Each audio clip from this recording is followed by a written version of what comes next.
Welcome to the language world. Today we're learning daily routines. Then, let's get started. To wake up. Probudit se.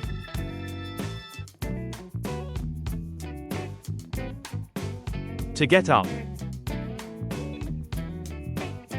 Vstát.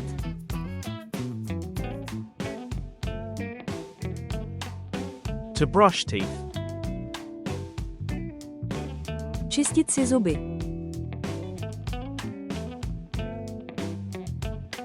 To wash face. Umýt si obličej.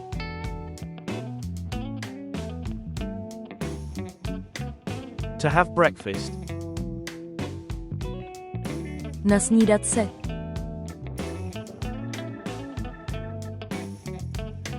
To take a shower. Osprchovat se.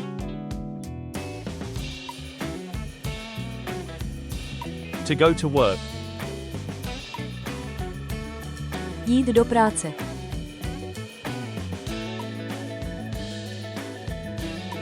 To go to school. Jít do školy. To study.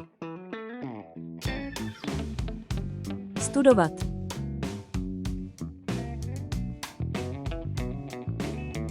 To work. Pracovat. Quiz time.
Leave your answer in the comments.